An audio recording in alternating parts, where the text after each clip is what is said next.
Oke, sebelum kita mulai kelas pada malam hari ini, marilah kita berdoa sesuai dengan agama dan kepercayaan kita masing-masing. Berdoa dipersilakan.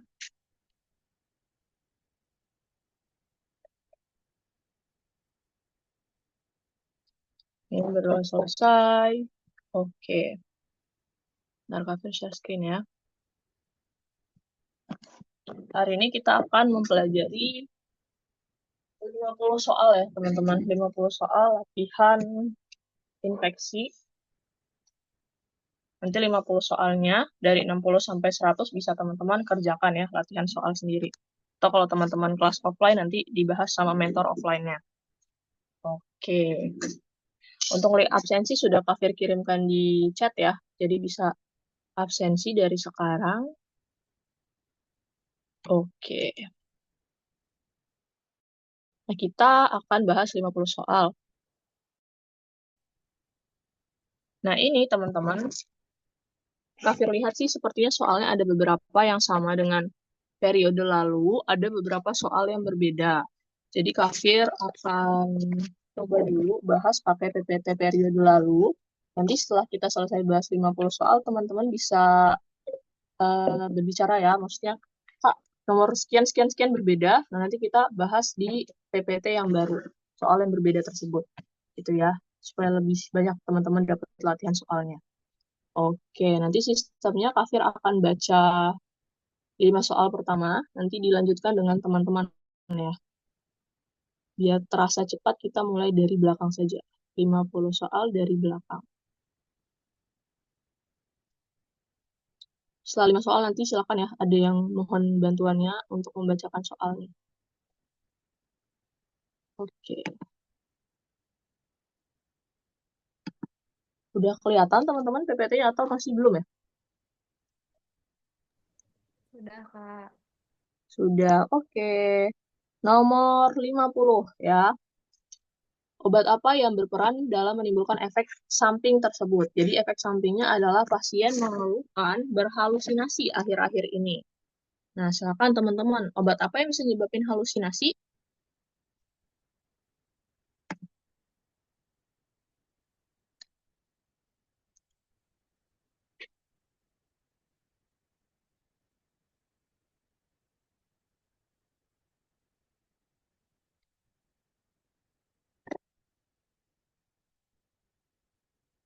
Oke. Ada yang mau nebak?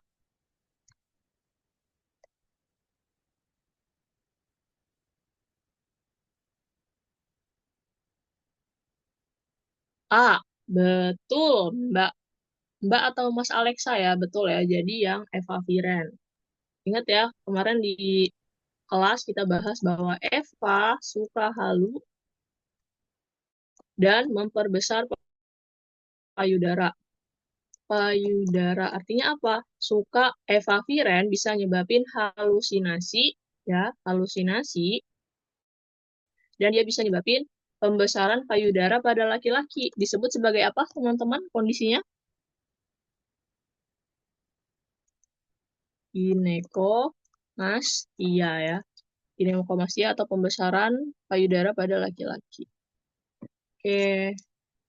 Lanjut, 49. Apa profilaksis untuk anak yang baru lahir dari ibu yang mengalami HIV, teman-teman?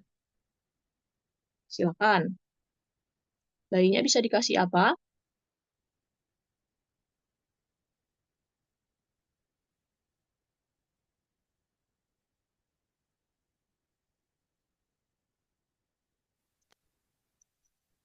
Oke, ada yang ingat? Atau mau langsung kita bahas? Nih, boleh ya teman-teman, silakan jawab. Tebakannya juga boleh. Tebak-tebak berhadiah juga boleh.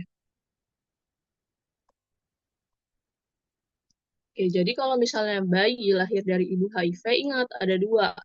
Apakah bayinya itu lahir dengan ASI ibu atau dengan susu formula? Kalau lahir dengan ASI, ya dari ibu yang punya HIV, maka dia akan dikasih zidofudin dan nevirapin. Nevirapin 6-12 jam setelah lahir sampai usianya 6 minggu. gitu. Sedangkan kalau misalnya bayi lahir dengan menggunakan susu formula dari ibu HIV ya, jadi nggak ada hubungan dengan ASI-nya, itu dikasihnya Zidofudin saja, gitu.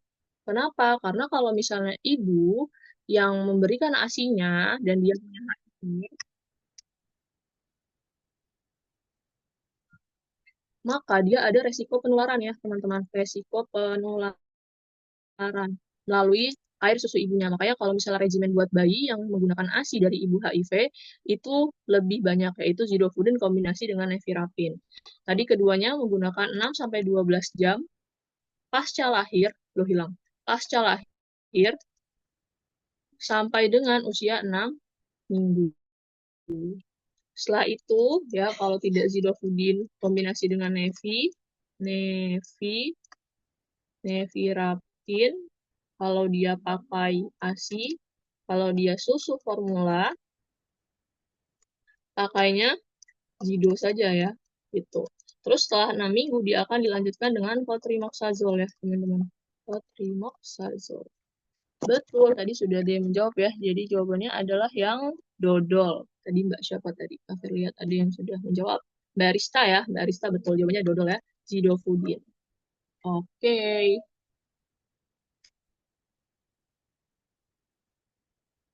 Selanjutnya, terapi apa yang direkomendasikan pada pasien? Jadi, pasien itu sudah menggunakan obat, ya, kemudian dinyatakan sembuh. 2 minggu kemudian, ia melakukan pemeriksaan dan ternyata BTA positif. Ya, berarti kalau ini disebut dengan kambuh ya, teman-teman. Pasien kambuh.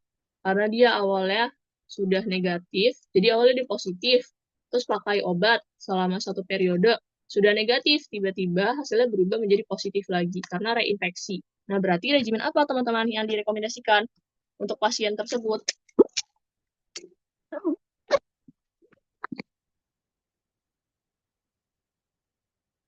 Oke, Mbak Vica yang A. Yang lain sama atau berbeda dengan Mbak Vica?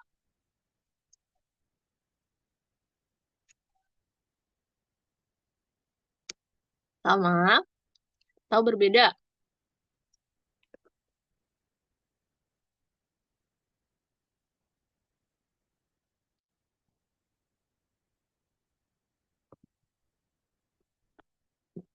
Oke, jadi jawabannya adalah yang bebek ya, teman-teman. Yang bebek. Kenapa, Kak? Yang bebek. Karena kalau kita lihat di soal, iya, betul. Mbak Prima Suci Nur ya, betul. Karena dia pasien kambuh. Nah, kalau misalnya kita lihat ya, dia awalnya kasus baru. Kasus baru kan berarti dia akan menggunakan kategori 1 ya. Kategori 1. Udah nih dia berobat selama 6 bulan ya, berarti kalau kategori 1, terus hasilnya sudah negatif. Tiba-tiba dia positif lagi, berarti dia disebut dengan pasien kambuh. Kalau pasien kambuh, berarti dia masuk kategori 2 ya, teman-teman. Regimen terapinya, kategori 2. Nah, ingat, kategori 2 itu, dia itu ada 3 fase terapinya. Ada fase intensif, tambah fase sisipan, ditambah dengan fase lanjutan. Maka akan ada 3 regimen. Maka di antara 5 jawaban ini, yang dia punya 3 regimen adalah yang bebek. Gitu ya. Kalau misalnya dia kategori 1, nih kategori 1 itu cuma ada 2 fase, yaitu fase intensif ditambah dengan fase lanjutan. Gitu. Betul sekali, Mbak Nur ya tadi. Jadi jawabannya yang bebek, teman-teman. Oke, selanjutnya. Kapan dimulainya terapi antiretroviral pada pasien koinfeksi HIV TB? Jadi kalau dia punya HIV dan TB, itu kapan pakai obat antiretroviral? Berarti untuk obat HIV-nya kapan, teman-teman? Oke, ada 3 jawabannya. Oke, wah rame ya jawabannya. Betul semua ya. Jawabannya bebek. Bebek yaitu 2 sampai 8 minggu setelah terapi TB. Ya, terapi TB. Nah, kalau kita lihat kapan 2 minggu, kapan 8 minggu. Jadi nomor 47. Oke, ada yang tahu? Ada yang mau jawab? Ini suaranya ada. Siapa nih tadi? Silakan teman-teman, kita diskusi aja ya. Oke, tapi dimatiin lagi. Nah, kalau dia 2 minggu, 2 minggu, sorry, kok typo sih? 2 minggu, itu untuk kondisi ketika CD4 ya. CD4 itu salah satu yang menentukan imunitas pasien, itu nilainya kurang dari 50 sel per mm pangkat 2, teman-teman. Mm pangkat 3, sorry. Nah, kalau dia kurang dari 50 sel per mm pangkat 3 itu 2 minggu. 2 minggu dulu dia pakai OAT.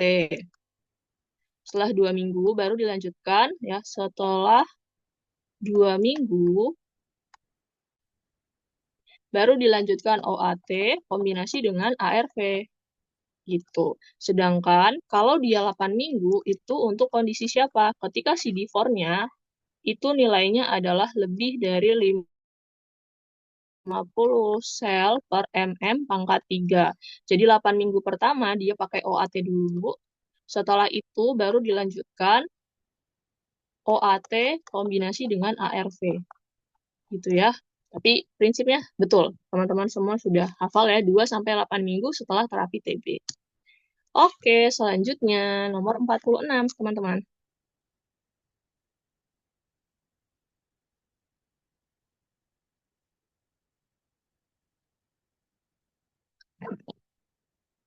Oke, Kafir.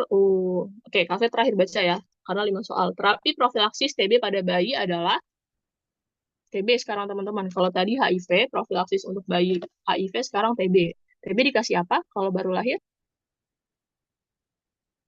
Oke, sudah ada 2 ya.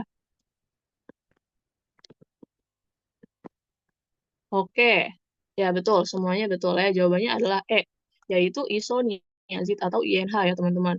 INH itu diberikan kepada bayi yang lahir dengan ibu yang memiliki TBC ya. Tujuannya untuk pencegahan. INH akan diberikan selama aduh, aduh, selama 6 bulan ya. Dosisnya adalah 10 miligram per kilogram berat badan. Bentar, kafir cross check. TBC betul ya, INH dosisnya itu 10 miligram per kilogram berat badan bayi setiap hari, ya rekomendasinya itu selama 6 bulan. Gitu, untuk mencegah bayinya terkena juga TBC dari ibunya. Oke, betul teman-teman. Oke, silakan. 45 sampai 40. Ada yang bersedia mengajukan diri membacakan soal?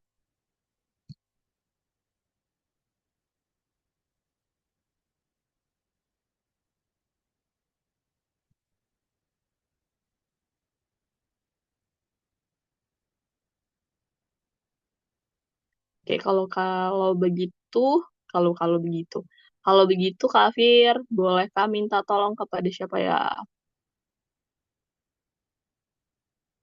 Mbak Dewi Meliani ada? Halo Mbak Dewi. Halo, ada Kak? Oke, boleh bantu Kak baca 5 soal, Mbak Dewi? Bisa Kak? Oke, silakan. Baik, untuk soal nomor 45, seorang laki-laki 25 tahun sedang menjalani pengobatan TB kategori 1. Datang ke apotek untuk mendapatkan obat kontrasepsi oral untuk kedua kalinya. Kondisi apa yang terjadi pada kasus tersebut? Oke, silakan teman-teman. Dia pakai kontrasepsi, dia bilang kontrasepsinya oral, berarti pil KB. Pil KB dikombinasi dengan obat kategori 1. Terapi terapi 1 itu adalah HRZE. Nah, berarti apa? Oke, betul ya. Semua jawabannya ada 5 orangan ya, Mbak dan Mas. Betul ya, jawabannya kontrasepsi hormonal tidak berefek. Kenapa? Karena apa teman-teman yang akan bereaksi dengan pil KB? Obat apa? Rifampicin, Kak. Iya, betul. Rifampicin. Mekanismenya ada yang ingat kemarin gimana rifampicin menghambat pil KB?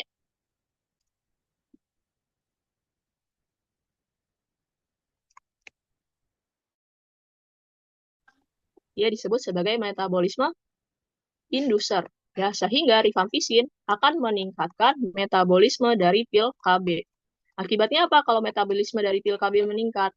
Yang terjadi adalah dosis atau kadar obat pil KB dalam darah akan berkurang.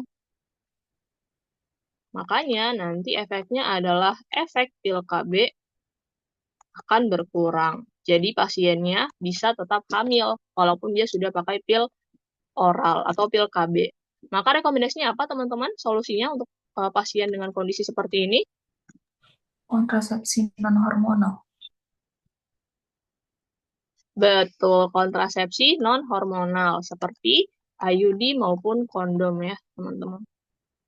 Oke, lanjut. Silakan Mbak Wi. Seseorang pasien menerima pengobatan OAT, yaitu rifampisin, isoniazid, pirazinamid, dan vitamin B. Setelah mengkonsumsi obat tersebut, pasien mengalami nyeri sendi. Obat apakah yang menyebabkan kondisi tersebut? Oke, obat apa teman-teman? Nyeri sendi, nama lainnya apa?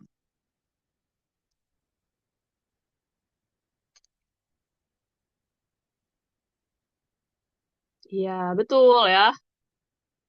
Oh, rame nih. Dari Mas Aji sampai Mbak Mardaleni. Betul semua. Jawabannya adalah pirazinamid ya. Jadi kalau misalnya dia bilang nyeri sendi, itu adalah efek samping dari pirazinamid. Ya, jadi pirazinamid punya efek samping yang terkenal yaitu nyeri dan asam urat. Urat, betul. Kalau rifampisin kan merah. Etambutol gangguan apa teman-teman yang terjadi? Penglihatan. Betul. Etambutol, gangguan pada eye, penglihatan. Nanti akan blur pandangannya dan dia akan terjadi perubahan warna. Kalau INH bisa nyebabin apa, teman-teman? Efek sampingnya?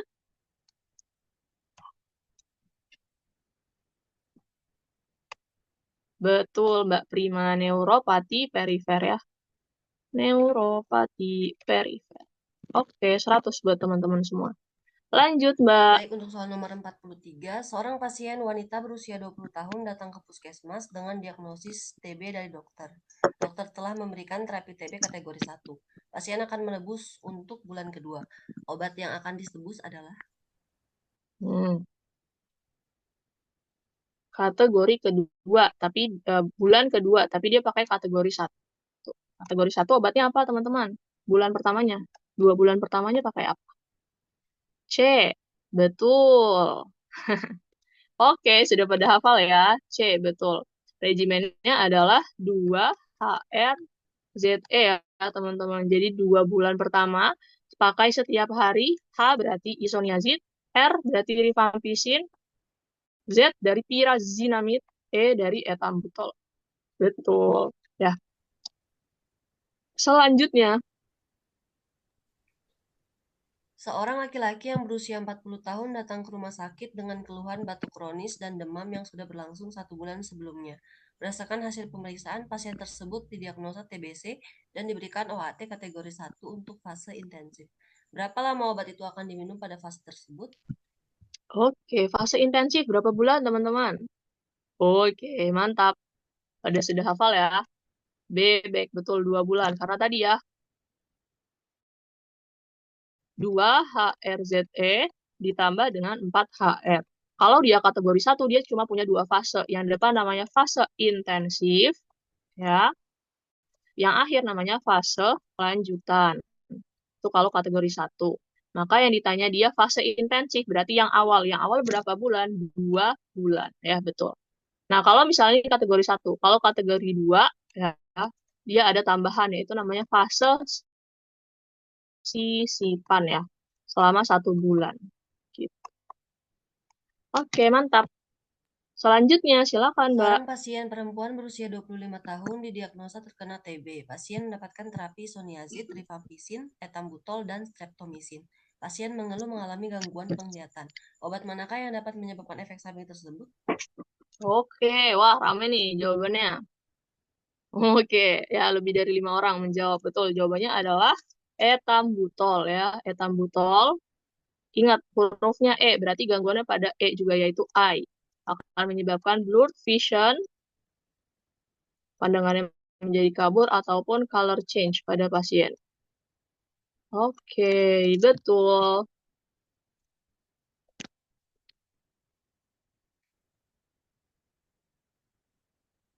Silakan Mbak Wi, terakhir ya, 5 soal. Baik, Kak. Seorang bapak 29 tahun didiagnosa mengalami TBC dengan kasus baru. Dokter meresepkan obat INH, rifampicin, pirazinamid, dan etambutol. Masing-masing obat OAT memiliki efek samping, salah satunya isoniazid. Apakah obat tambahan yang diberikan untuk mengurangi efek samping isoniazid? Oke. Oke, mayoritas jawabnya adalah bebek ya. Betul.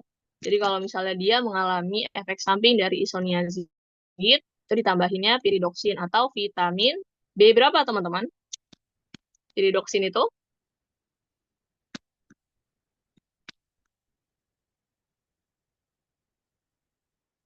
Oh, kiramin itu 7 orang. B6, betul ya, vitamin B6. Nah, ini untuk menangani neuropati perifer ya. Neuropati perifer. Oke, gampang-gampang ya, teman-teman. Sudah ready nih, oke. Oke, terima kasih Mbak Wi. Mbak Wi dari kampus mana? PSPA-nya? Dari Sanata Dharma, Kak. Oke, dari Jogja ya. Makasih Mbak Dewi. Iya, Kak, sama-sama. Oke, lanjut. Siapa lagi? Ada yang mau bersedia mengajukan diri? Membaca 5 soal, teman-teman?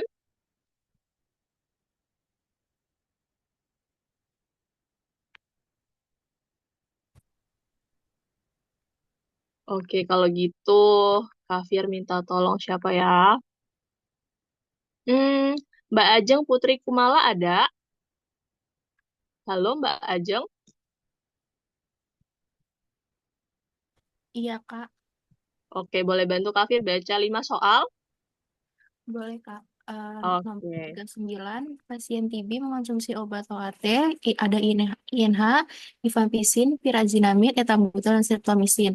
Ketika berkemih, urin berwarna merah. Obat yang memiliki efek samping tersebut adalah Oke, apa guys? Oh, rame ya. Langsung 10 orang lebih. Betul, jawabannya adalah yang A ya. Rifampicin. Nah, tadi yang belum kita bahas nih, streptomycin punya efek samping apa, teman-teman? Strepto, golongan aminoglikosida. Berarti ada 2 yang terkenal efek sampingnya. Apa tuh? Apa toksik dan apa toksik? Ya, betul. Pendengaran dan satu lagi apa, teman-teman? Ototoksik dan iya, betul, Mas Aji, keseimbangan ya untuk streptomycin. Tapi kalau dia golongan aminoglikosida, glikosida dia punya spesifiknya ototoksik dan nefrotoksik ya. Nefrotoksik, betul. Nah, kalau untuk si streptomycin ya, untuk dia sebagai TBC-nya yang suka ditanyain di soal adalah ini ototoksik yaitu pendengaran gangguannya dan betul keseimbangan ya. Tapi karena dia juga termasuk dalam aminoglikosida, aminoglikosida itu punya efek samping yang terkenal yaitu ototoksik dan nefrotoksik. Ya, jadi bisa dihafalin ketiganya. Oke, betul semua teman-teman. Silakan, Mbak. eh, nomor 38, seorang ibu berumur 30 tahun datang ke apotek bertanya kepada apoteker. Beliau mengeluhkan mengalami gangguan pendengaran dan keseimbangan. Pasien sedang menjalani terapi pengobatan TBC dengan terapi OAT. Obat apakah yang menyebabkan keluhan tersebut? Oke, mantap ya. Ini baru kita bahas langsung muncul soalnya. Oke, betul ya semuanya. Jawabannya adalah streptomycin. Tadi kita bahas ya, dia punya efek gangguan pendengaran atau namanya ototoksik dan keseimbangan. Tapi dia juga golongan aminoglikosida, jadi dia akan punya efek samping nefrotoksik juga ya. Betul. Oke, lanjut. Nomor 37, seorang laki-laki berusia 25 tahun menderita serangan akut malaria yang disebabkan oleh Plasmodium vivax. Dia diberikan terapi kloroquine untuk mengatasi serangan ini.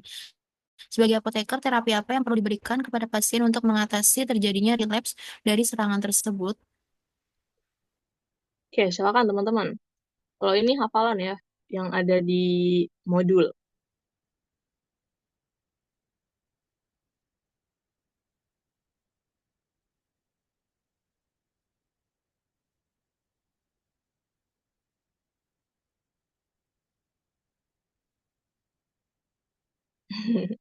Boleh teman-teman tebak. Silakan.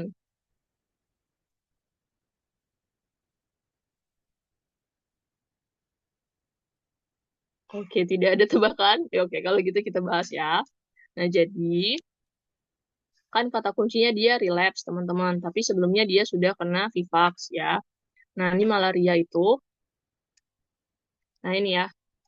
Terapi untuk Vivax ya, itu adalah regimen yang sama dengan terapi Vivaxnya, tapi dosisnya ditingkatkan menjadi 0,5 miligram per kilogram berat badan per hari. Nah, jadi kalau misalnya yang Vivax itu DHP kombinasi dengan Primaquine gitu. Nah, kalau kita lihat di pilihannya, berarti yang ada Primaquine-nya. Ya, berarti jawabannya yang C, teman-teman. Ya, Primaquine, di mana Primaquine itu akan ditingkatkan dosisnya. Ya, menjadi 0,5 kilogram, 0,5 miligram per kilogram berat badan per hari. Nah, terus ada kombinasi dengan ACT. Ya, ACT itu diberikan sekali sehari selama 3 hari. Dengan dosis totalnya adalah 25 miligram per kilogram berat badan. Gitu. Terus kalau Primaquine-nya sama kayak yang ada di modul ya, 0,5 miligram per kilogram berat badan per hari. Gitu. Jadi bisa dihafalin kata kuncinya apa gitu. Relapse, relapse-nya dari Vivax. Nah, kalau di relapse dia regimen yang sama dengan terapinya yaitu Vivax jadi Primaquine. Oke, gitu ya, teman-teman. Oke, lanjut. Nomor 36, seorang pria berusia 30 tahun baru saja pulang dari daerah endemik dan mengalami demam selama 3 hari. Ia juga merasakan gejala seperti menggigil dan berkeringat. Hasil uji kultur darahnya menunjukkan bahwa pasien terinfeksi Plasmodium vivax. Apakah terapi kombinasi yang cocok diberikan kepada pasien tersebut? Oke, silakan teman-teman. Barusan tadi kita bahas Plasmodium vivax, tadi regimennya apa dan apa, teman-teman? Oke, betul. Mbak Gio, wah rame nih. Ya, betul, betul, betul. Semuanya. Ya, DHP kombinasi dengan Primaquine, karena dia Plasmodium vivax. Nah, ini ya, teman-teman. Plasmodium vivax ya, atau dia malaria vivax, itu yang ini. Vivax itu DHP kombinasi dengan Primaquine. Kak, kok banyak banget ya jenisnya? Iya, tapi teman-teman jangan khawatir ya, karena kalau kita lihat sebenarnya terapinya itu mirip-mirip. Jadi kayak Vivax ya, ntar kita pakai highlight aja. Kayak Vivax, itu terapinya sama nih, di HP Primaquine 14 hari. Terus Ovale ya, malaria Ovale itu juga sama. DHP 3 hari, Primaquine 14 hari. Atau dia campuran ya, antara malaria falciparum dan dengan Vivax atau Ovale. Dia sama DHP kombinasi dengan Primaquine gitu. Jadi bisa hafalin satu regimen untuk beberapa kondisi ya. Vivax, Ovale, dan campuran itu sama obatnya di HP kombinasi dengan Primaquine. Oke, betul teman-teman semua. Lanjut Mbak, silakan. Nomor 35, Tuan Dani, seorang pria berusia 34 tahun, datang ke rumah sakit dan mengeluhkan rasa tidak nyaman pada telinganya yang sering berdengung hingga keluarnya cairan dari telinga. Tuan Dani juga mengalami penurunan kemampuan mendengar. Apakah terapi antibiotik yang tepat diberikan untuk Tuan Dani? Oke, telinga ya berarti dia mengalami otitis media. Otitis media apa teman-teman? First line-nya. Wih, betul. Mbak Dwi dan Mbak Yun, ya, dodol, koamoxiclav. Betul ya, teman-teman. Kalau dia mengalami otitis media, ya, itu dimulai dengan penisilin ya, atau amoxicillin gitu. Nah, ini di pilihannya adanya koamoxiclav. Nah, biasanya teman-teman kalau misalnya dia itu hmm, ISPA ya, infeksi saluran pernafasan atas itu kan ada termasuknya telinga ya kalau di tabel infeksi kemarin kita bahas. Nah, itu sebenarnya prinsipnya ya walaupun di setiap penyakitnya regimennya akan spesifik berbeda-beda, tapi prinsipnya itu yang kemarin kita bahas di kelas. Kalau dia mulai dan dia belum sama sekali dikasih obat golongan Amox atau penisilin. Ya, kalau tidak mempan naik ke Cefalos. Kalau tidak mempan, cefalosporinnya naik ke golongan makrolida. Kalau makrolida nggak mempan, naik ke golongan quinolon. Ya, ini prinsipnya. Nolon. Gitu. Nah, kalau di soal ini, ya dia tidak bilang bahwa sudah dikasih obat sebelumnya. Jadi kita kasihnya yang first-nya, yaitu golongan amox atau penisilin. Jadi, koamoxiclav. Betul. Terima kasih, Mbak Ajeng. Mbak Ajeng dari kampus Setia mana? Budi, Kak. Iya, Setia Budi. Oke, dari Solo ya, Setia iya, Budi. Kak. Masih? Iya. Oke, thank you, thank you. Malam ini dari Jogja, Solo. Lanjut. Ada yang mau mengajukan diri? Baca 5 soal, teman-teman.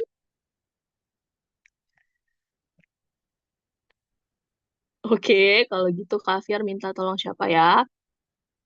Hmm,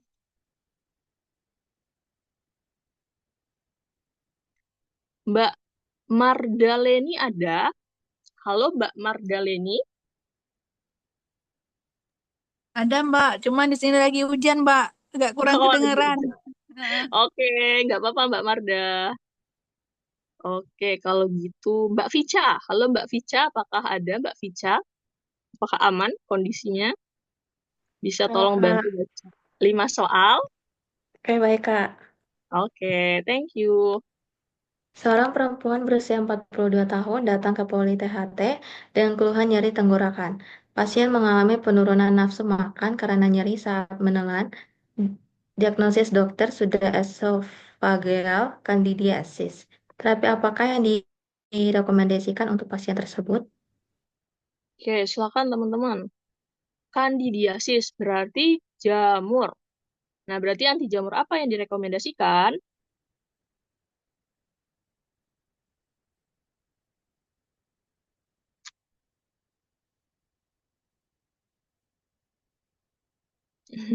Oh, udah pada jawab nih, mantap. Oh, ada dua geng ya. Ada geng dodol dan geng entok. Oke, tapi ramai mayoritas yang entok. Ya, atau D ini yang soal yang tadi ya. Ya, antara E atau D. Oke, jadi betul ya. Jawabannya adalah yang E, teman-teman. Ya, fluconazole. Iya, betul ya. Semuanya betul, teman-teman. Fluconazole. Jadi, nah ini ya pembahasannya. Nah, esophageal candidiasis itu harus diterapi dengan antifungal atau anti jamur yang sifatnya sistemik dan tidak bisa diterapi menggunakan anti jamur yang topikal. Nah, yang umumnya digunakan adalah fluconazole. Dosisnya berapa? 200 sampai 400 mg per hari selama 14 sampai 21 hari. Nah, kalau misalnya pasien itu tidak dapat menggunakan intravena, maka dia bisa diganti dengan 400 mg per hari. Ya, mungkin digantinya dengan yang oral gitu. Oke, betul teman-teman semuanya ya. Lanjut. Seorang anak perempuan berusia 4 tahun diberikan obat tetes telinga oxytetracycline, kemudian ibunya bertanya kepada apoteker mengenai cara penggunaan obat tersebut, bagaimana cara penggunaannya? Oke, silakan teman-teman. Kata kuncinya 4 tahun. 4 tahun gimana nih rekomendasinya? Ikut anak atau ikut dewasa? Silakan.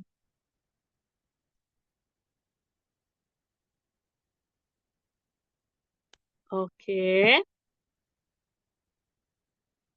Ada yang B, yang lain sama semua? Setuju dengan bebek atau punya pendapat lain? Silakan. Oke, bebek. Oke, jadi kita bahas ya. Jadi jawabannya adalah yang A ya, teman-teman. Memang soal ini sedikit menjebak ya, karena dia bilangnya anak. Nah, tapi dia memberi penjelasan bahwa usia anaknya itu adalah 4 tahun. Nah, ternyata teman-teman, kalau dia itu, ini anak ya, anak itu cara pakainya kan ditarik ya, ditarik ke bawah. Kenapa? Biasanya kalau anak kecil itu yang memakaikan orang tuanya, jadi ditarik ke bawah supaya telinganya bisa lebih terbuka untuk ditetesin obat tetes telinganya. Kalau dewasa, kenapa ditariknya itu ke atas? Ke atas karena dia biasanya makai sendiri ya. Jadi biar lebih mudah menggunakannya sendiri itu ditarik ke bagian atas. Nah, terus kenapa Kak tadi kalau di soal 4 tahun itu maksudnya ke dewasa? Nah, jadi teman-teman menurut American, sumbernya ini rada keren teman-teman namanya. American Academy of Pediatrics ya. American Academy of Pediatrics. Pediatrics, jadi kayak organisasi dokter-dokter yang berkecimpung di area pediatrik ya teman-teman, di Amerika itu menyatakan bahwa untuk anak yang ditarik ke bawah untuk penggunaan tetes telinga itu ketika usianya itu di bawah 3 tahun teman-teman. Ya, di bawah 3 tahun. Nah, di bawah 3 tahun itu ditariknya rekomendasinya ke bawah, gitu, ke belakang dan ke bawah. Nah, kalau dia usianya di atas 3 tahun, ya, kan di soal tadi 4 tahun, maka dia masuknya ke rekomendasi seperti dewasa, ditariknya ke bagian atas, gitu. Nah, selain tadi ya, dari definisi lebih mudah digunakan, kalau dewasa itu ditarik ke atas, ternyata kalau secara fisiologisnya itu juga berbeda, teman-teman. Kalau usianya di bawah 3 tahun, itu saluran anaknya belum sempurna ya, tumbuhnya. Jadi dia itu, ini bahasa kerennya ya, jadi pada bayi dan anak di bawah 3 tahun, saluran telinga, yaitu nama kerennya adalah kanal audiotorus eksterna, itu masih lebih pendek dan lebih horizontal dibanding pasien dewasa dan anak dengan usia lebih besar. Gitu. Makanya kalau dia kurang dari 3 tahun harus ditarik ke bawah. Tadi ada 2 ya alasannya. Karena efisiensi, kalau kurang dari 3 tahun dipakein orang tuanya. Yang kedua, alasan fisiologisnya. Di mana area kanal auditoris eksternanya itu lebih pendek dan lebih horizontal dibanding pasien dewasa. Ini kurang ya. Pasien dewasa dan anak yang lebih besar.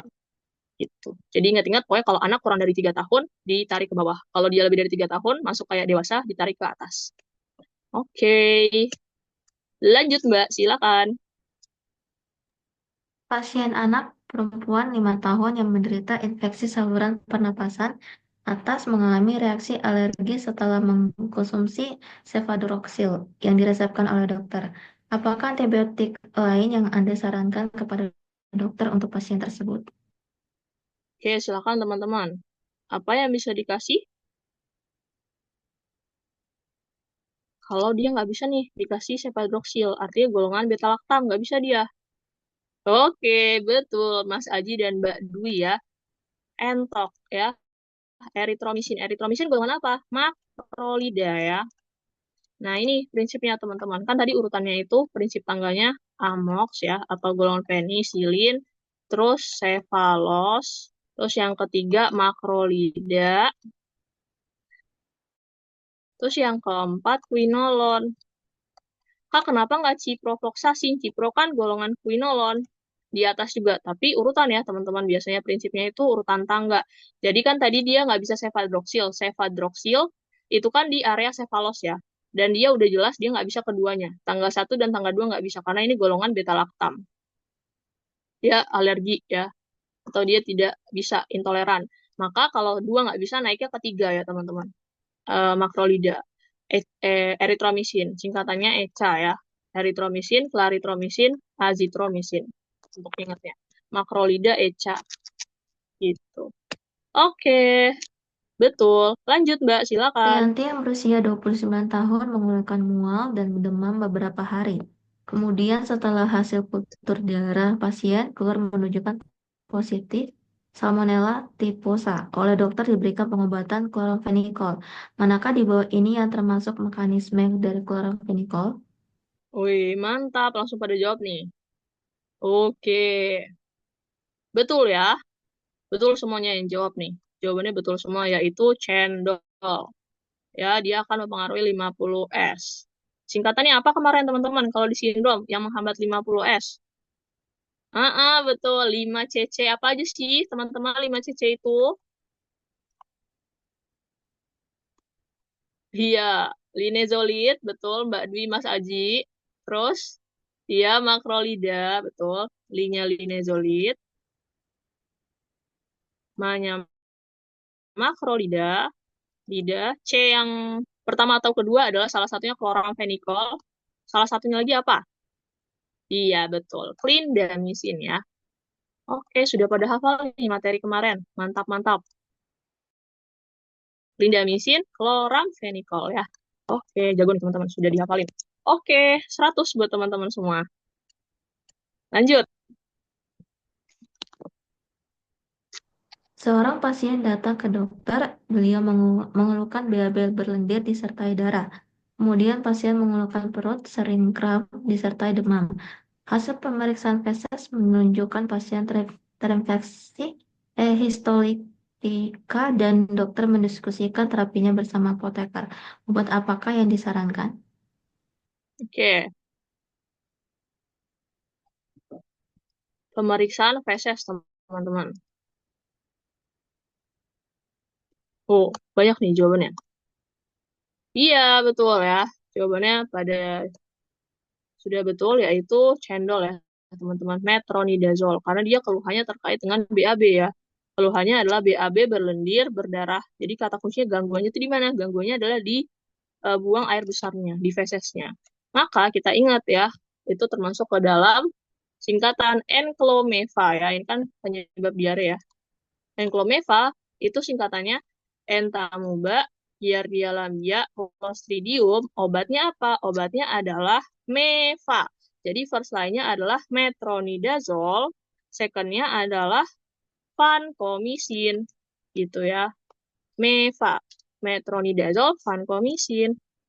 Oke, mantap. Silakan teman-teman. Oh iya, udah 30 ya? Udah habis berarti.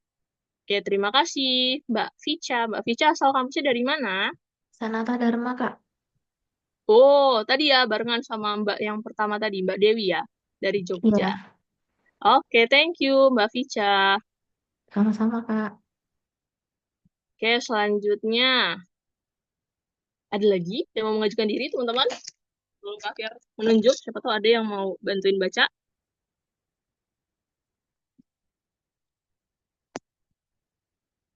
Oke, oke kalau tidak ada, Mbak Prima Suci Nur, apakah ada? Halo Mbak Prima. Ada, Kak. Oke, boleh minta tolong Mbak dibantu baca 5 soal. Oke, Kak. Oke.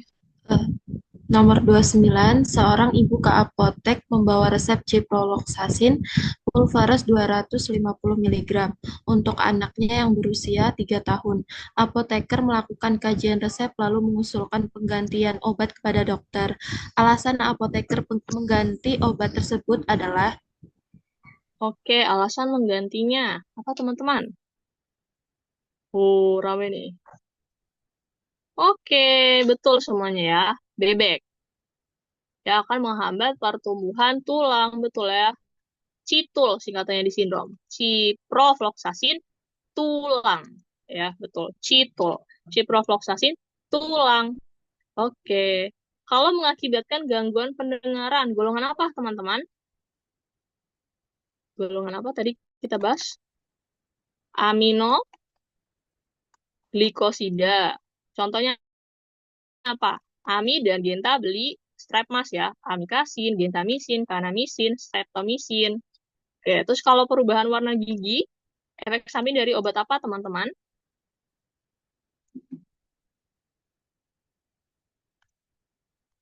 Iya, betul, tetra ya. Tetrasiklin. Nanti kuning giginya. Oke, lanjut. Ini di belakang ada PR ya, ada kelihatan.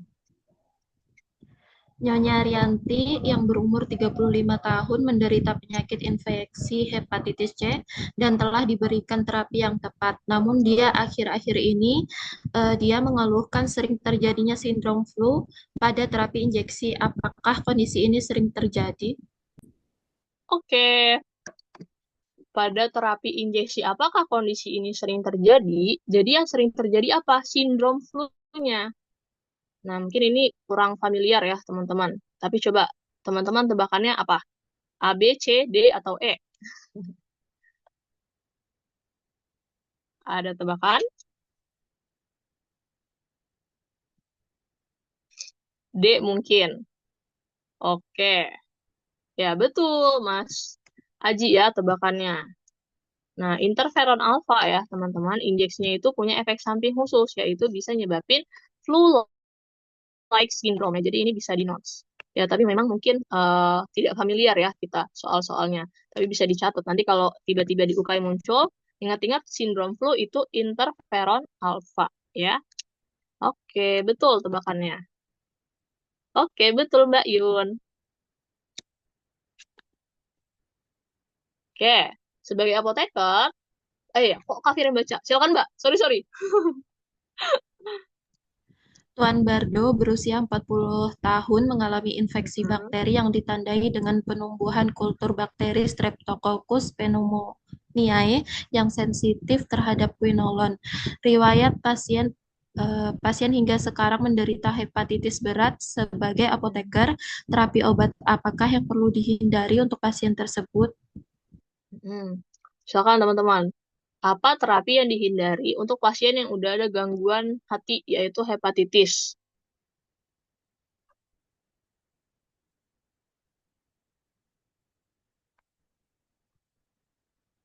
Iya, betul. Mbak Marda tebakannya. Cendol ya, jawabannya C juga, yaitu ciprofloxacin. Kenapa? Karena ciprofloxacin itu berdasarkan evidence-based medicine bisa nyebabin acute liver injury 1-3%. Nah, sedangkan tadi pasiennya udah ada nih gangguan liver ya, yaitu pada hepatitis beratnya gitu. Jadi nanti akan lebih parah. Nah, onset waktunya itu bisa sampai 2-2 minggu ya. Nah, terus kan tadi di pilihannya juga ada levo ya, levofloxacin. Nah, tapi kalau misalnya dibandingkan gitu ya, Cipro dibandingkan dengan levo, itu lebih berat Cipro, teman-teman. Cipro dapat memperparah hepatitis yang diderita pasien dibandingkan dengan levo. Jadi, Cipro itu lebih besar efek hepatotoksiknya daripada levo. Maka jawabannya kita pilih yang C tadi, ciprofloxacin. Oke, lanjut silakan Mbak Suci. Pasien laki-laki berusia 29 tahun menderita penyakit infeksi jamur kulit. Dokter meminta rekomendasi obat kepada apoteker. Obat apakah yang tepat diberikan oleh apoteker? Silakan teman-teman, mana yang anti jamur?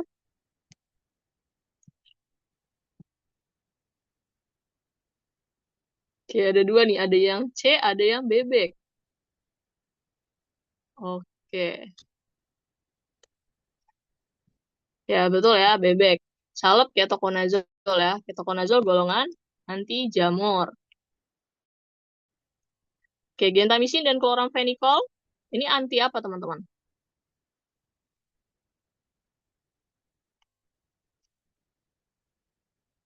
Antibiotik ya.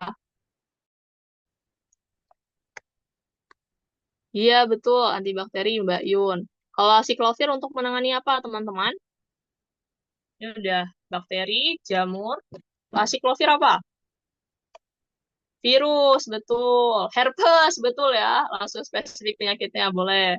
Virus. Kalau hidrokortison dia anti apa? Anti inflamasi ya. Oke, jadi bisa pakai metode hafalan, bisa juga pakai metode eliminasi ya namanya, dicoret. Ini bukan, ini bukan, ini bukan. Gitu. Itu juga boleh. Oke, terima kasih Mbak Suci. Mbak Suci asal kampusnya dari mana? Setiabudi, Kak.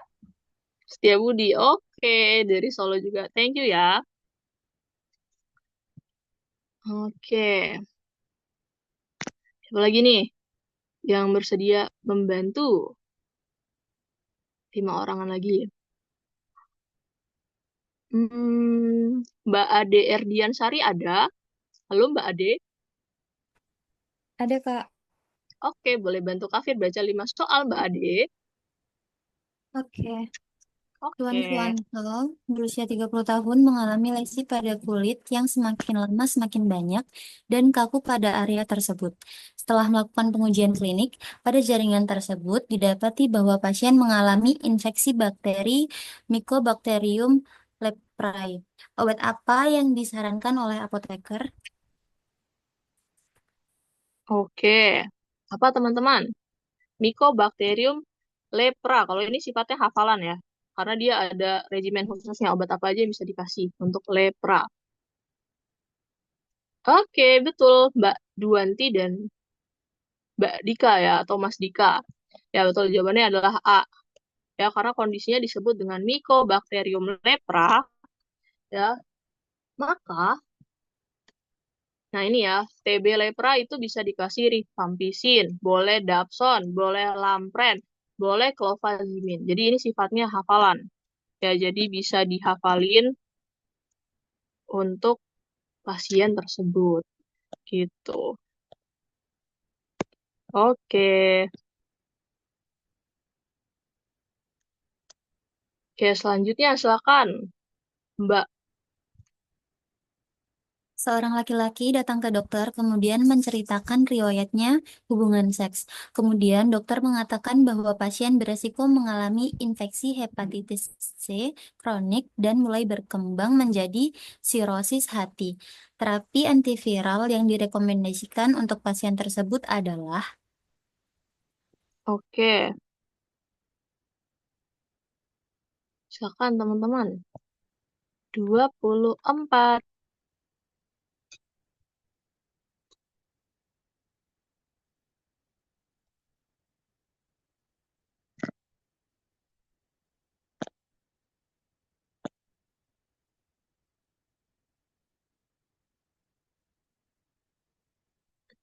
Tebakannya apa, teman-teman?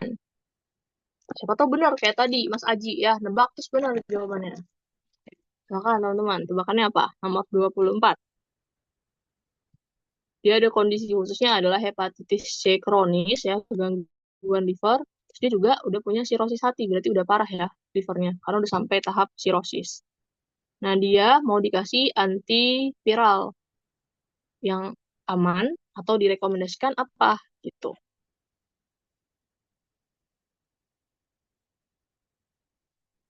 Kalau di modul teman-teman ya, ini kan soalnya beda ya pilihan gandanya.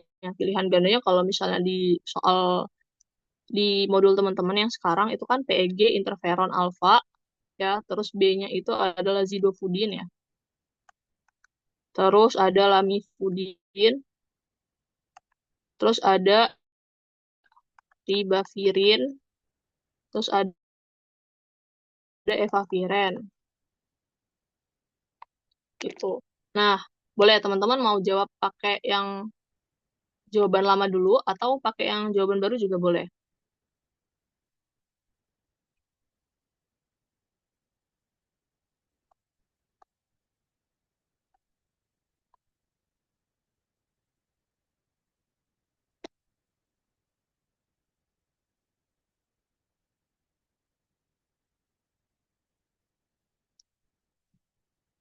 Oke, pada no comment ya. Oke, kalau gitu kita bahas ya, teman-teman. Jadi, kalau misalnya dikunci jawaban yang lama ya, itu jawabannya yang PEG interferon alfa. PEG interferon kombinasi dengan ribavirin. Gitu, yang bebek. Ya, pembahasannya gimana, Kak? Pembahasannya, jadi kombinasi antara PEG interferon alfa kombinasi dengan ribavirin itu dapat digunakan untuk hepatitis C kronis. Nah, pada kondisi yang berat gitu.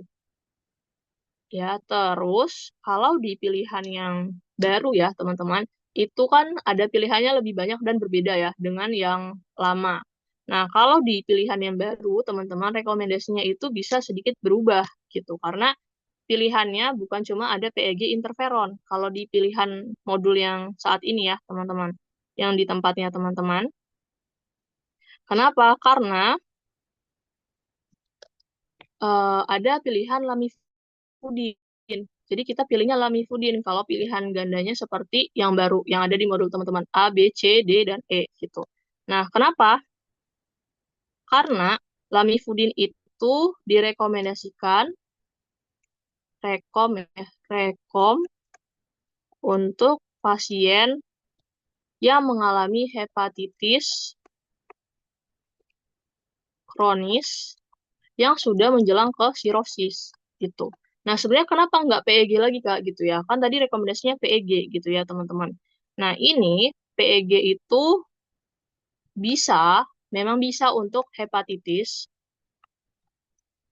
rekom untuk pasien hepatitis ya. Jadi sama kayak tadi di pembahasannya, rekom untuk pasien hepatitis, tapi kurang cocok untuk pasien yang sudah ada sirosis. Ya kan sirosis itu sudah tahap akhir ya teman-teman, sudah parah sekali sirosisnya. Gitu. Kenapa? Karena si PEG interferon alfa itu akan punya efek samping dan respon yang kurang baik pada pasien yang sudah sampai sirosis. Jadi kalau misalnya di soal, ya dia bilang pasiennya hanya mengalami hepatitis, berarti tembak PEG interferon alfa.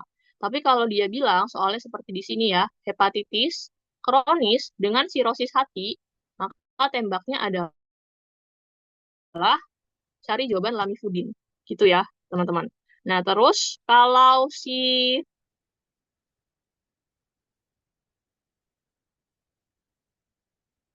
efavirenz nggak dipakai ya karena dia kan obat HIV, teman-teman. Sidofudin itu juga HIV gitu. Ya. Nah, kalau misalnya dia di soal baru itu juga ada perbedaan ya, teman-teman. Kalau misalnya di soal lama itu kan hepatitis C. Kalau di soal baru yang di buku teman-teman itu hepatitisnya mirip tapi beda, yaitu dia bilangnya hepatitis B ya. Nah, jadi kalau ribavirin ya itu cocok. Ribavirin ini cocok karena dia untuk nih hepatitis C ya, hepatitis C kronis. Ribavirin itu untuk hepatitis C kronis. Nah, di soal ini, di soal yang pilihan gandanya baru A, B, C, D, E itu adalah pasiennya hepatitis B kronis dengan sirosis. Ya, jadi jawabannya bukan yang PEG interferon alfa, tapi yang lamivudin. Gitu. Sampai sini apakah jelas, teman-teman? Atau ada yang perlu dijelaskan ulang terkait 24?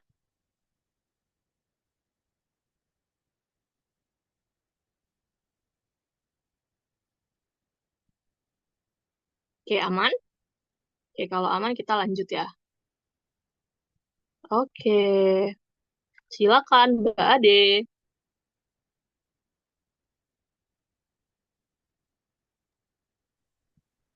Nina berusia 19 tahun dilarikan ke UGD dengan keluhan diare lebih dari 15 kali per hari sejak 2 hari yang lalu.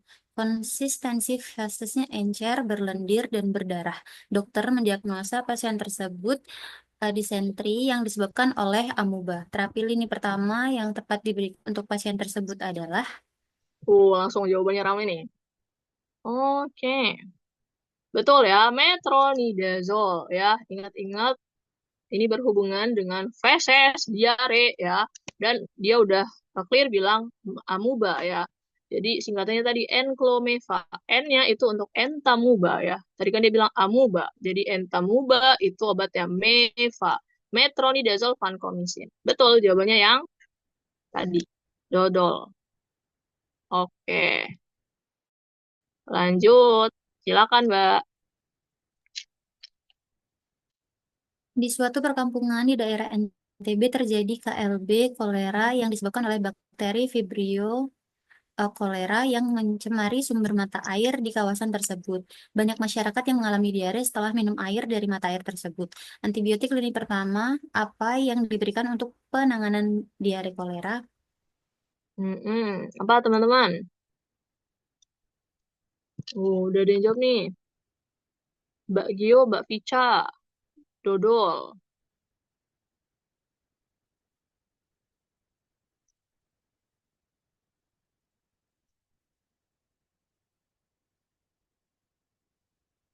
Oke, kita bahas ya. Jadi kalau kita mengacu pakai sumbernya di Piro ya teman-teman, Vibrio cholera itu singkatannya dok ascip.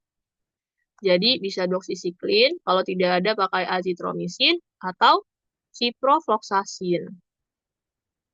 Nah, terus kalau misalnya yang di Indonesia ya, terapi lini pertama untuk Vibrio cholera yaitu tetrasiklin sama ya. Jadi seperti doxycycline atau tetrasiklin. Gitu. Karena tetra itu masih gengnya doxycycline ya, teman-teman. Kalau lihat akhirannya nih sama-sama siklin. Siklin, siklin. Itu jadi jawabannya untuk nomor 22 adalah yang tetrasiklin ya, teman-teman. Itu Vibrio cholera. Dok askip. Pertamanya doksisiklin. Tetrasiklin masih satu geng sama doksisiklin.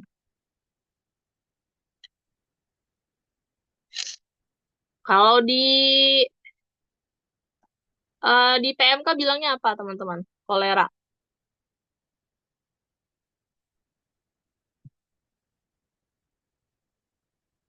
Kotri.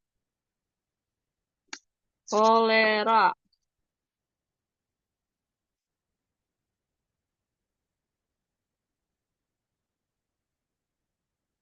Oh, yang Coko dokter Ciper ya. Iya, iya, iya. Tetra dan doksi 3, Kak. Iya, kalau ini sebenarnya dia ada 3 ya, teman-teman. Nah, ya udah kalau gitu kita biar adil kita tulis aja ya. Kalau misalnya dia pakai dipiro ini ya. Terus kalau misalnya pakai PMK kan Coko dokter Ciper ya. Jadi kolera Coko dokter Ciper.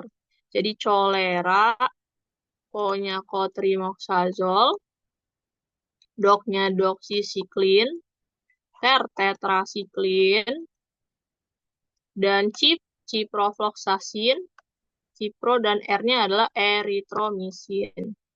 Nah, Kak, kalau kayak gini gimana pilihnya gitu ya?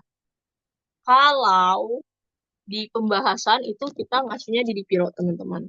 Tapi kan kalau ini dia ada semua ya, gitu. Nah, tapi tenang teman-teman. Kalau di UKAI dia nggak mungkin dualisme kayak gini. Ya, pasti salah satu antara sumber dipiro atau sumber PMK-nya. Ya, udah kita tulis kalau cotrimoxazole itu dari PMK. Gitu ya. Jadi nanti lihat di UKAI pilihannya adanya yang mana. First line dari dipiro atau first line PMK gitu. Karena prinsipnya kalau UKAI dia nggak mungkin dualisme. Pasti udah disaring dan hanya ada satu pilihan jawaban gitu ya, yang benar-benar jawaban gitu. Jadi ini kalau first line dari dipyrotetra, kalau PMK cotrimoxazole. Oke ya, jadi jawaban teman-teman juga bisa betul ya, dan jawaban yang milih tetrasiklin juga bisa betul. Oke, ya jadi nanti tergantung teman-teman di UKI-nya adanya yang mana gitu. Karena nggak mungkin 2 kayak gini ya. Kalau ini malah ada semua ya. Cotrimoxazole, Cipro juga ada, Tetra juga ada gitu ya. Nah, gitu. Jadi nanti lihat di UKAI, pasti dia tidak mungkin dualisme. Oke, gitu ya, Mbak Ruth. Lanjut, Mbak Ade.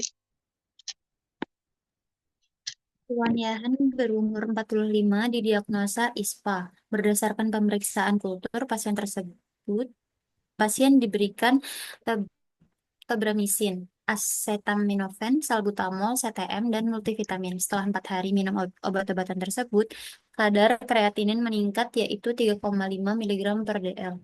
Obat apa yang menyebabkan efek tersebut? Oke, apa teman-teman? Obat yang bisa nyebabin peningkatan kreatinin.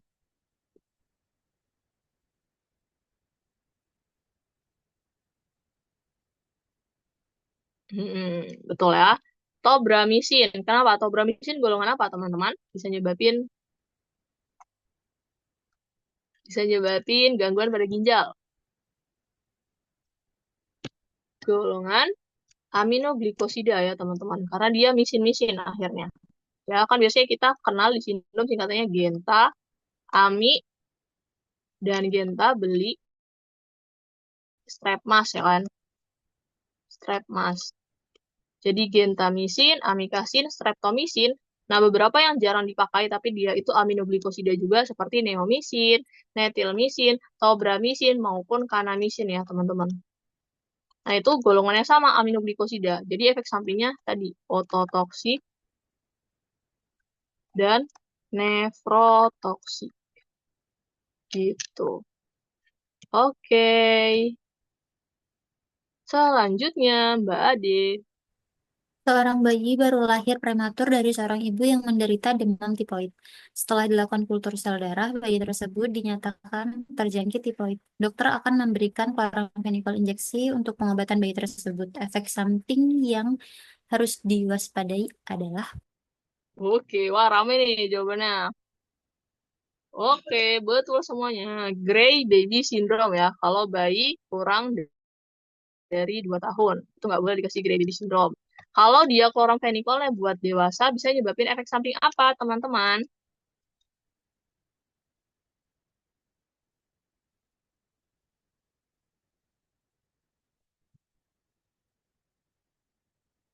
Iya, betul. Anemia aplastik ya.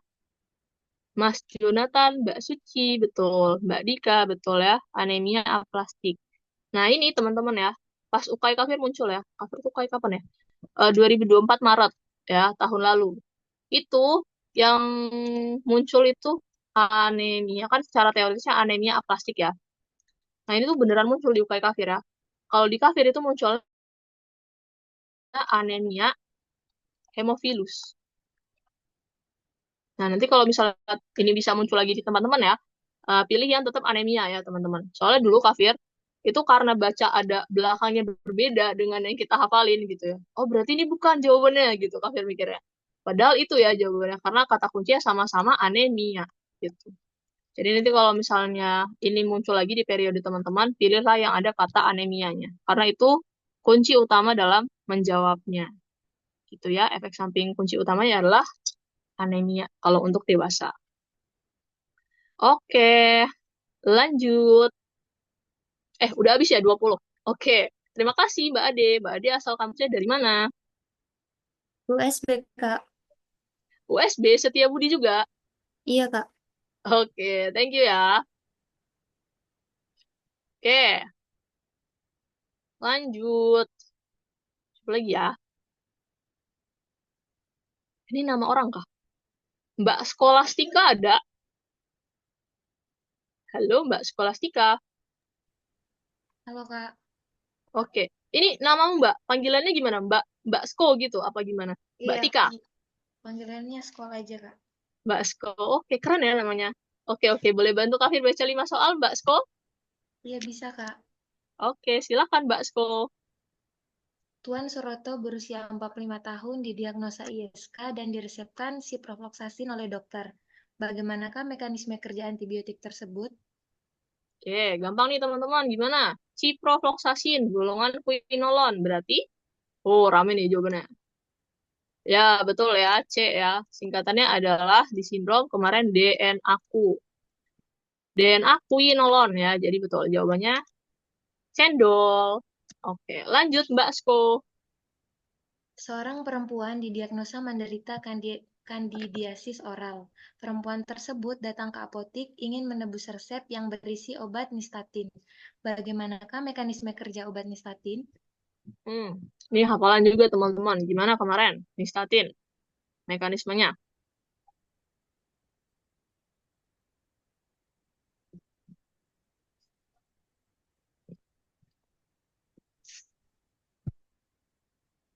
A. Menghambat pembentukan sekuelen epoksidase. Oke, ada lagi jawabannya. Teman-teman yang lain sama dengan Mbak Suci atau berbeda? Silakan.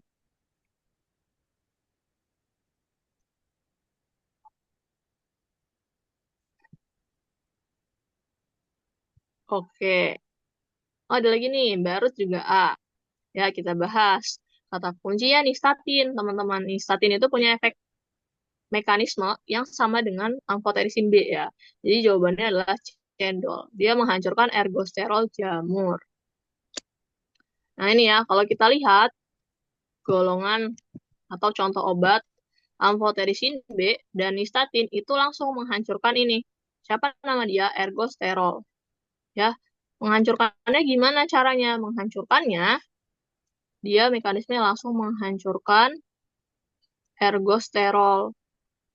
Dengan mekanisme spesifiknya akan mempengaruhi permeabilitas membran dari si ergosterolnya. Jadi dia hancur. Nah, kalau tadi Mbak Suci dan Mbak Ruth pilihnya menghambat pembentukan sekuelen epoksidase. Ya, berarti kalau itu golongan siapa? Golongan alilamin. Contohnya siapa, Kak? Contohnya terbinafin, ya.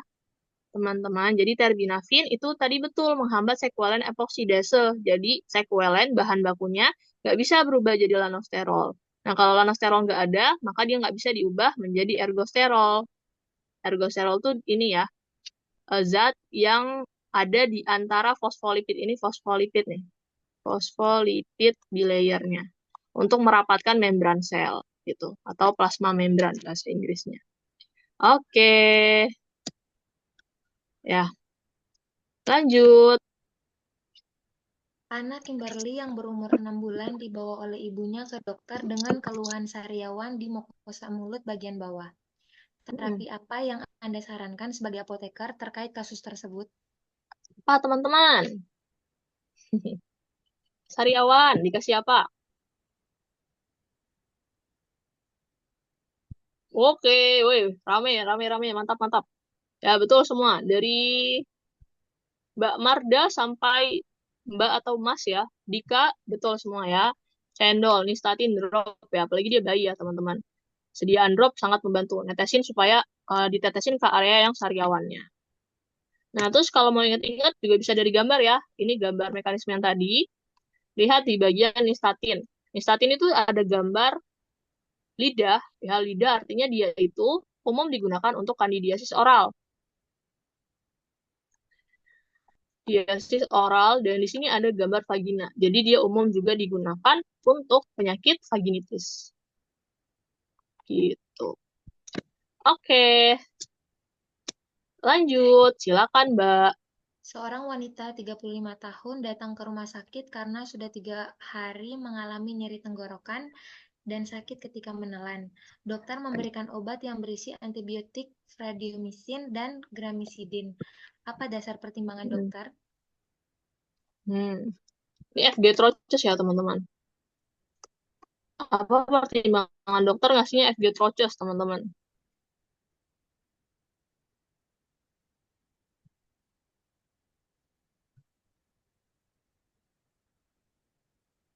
Apa guys tebakannya? Kan Troches dia diemut kan? Kenapa dia sediaannya dipilihnya yang itu? Gitu maksud pertanyaannya.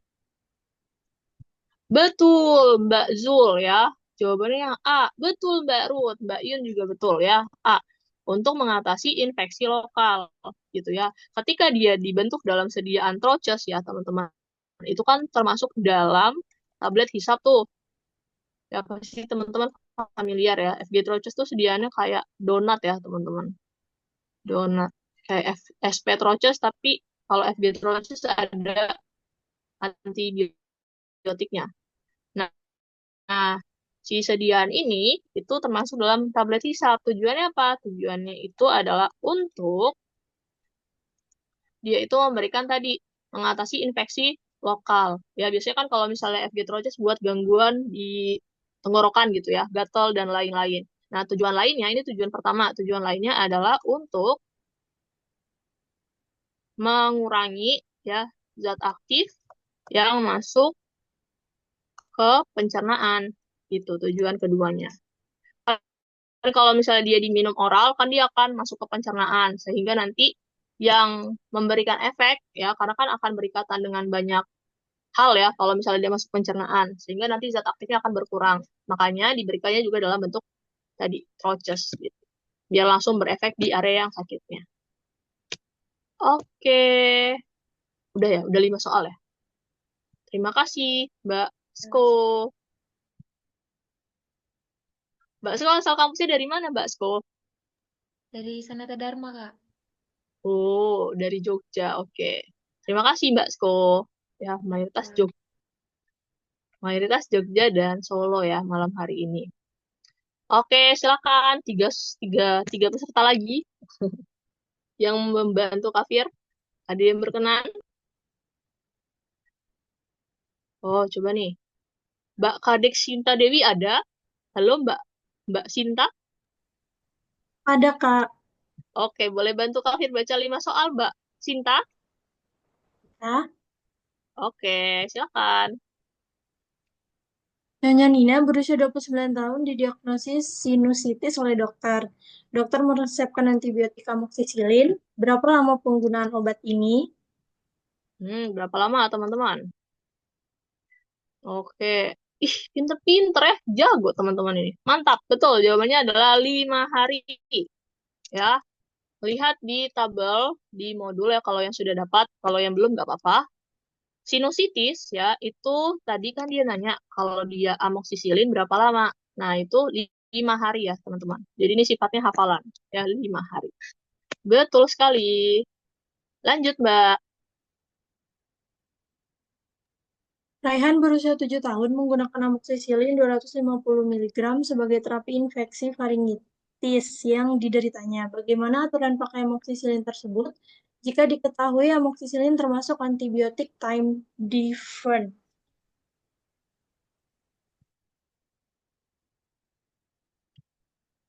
Oke.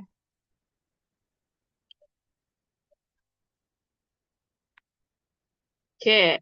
Jadi ini sebenarnya sedikit rada menjebak ya, teman-teman. Pasti teman-teman juga jawabannya karena ngelihat clue-nya dia bilang time dependent, ya kemarin kita bahas di teoritis, kalau time dependent semakin sering diberikan, maka semakin baik efeknya. Gitu.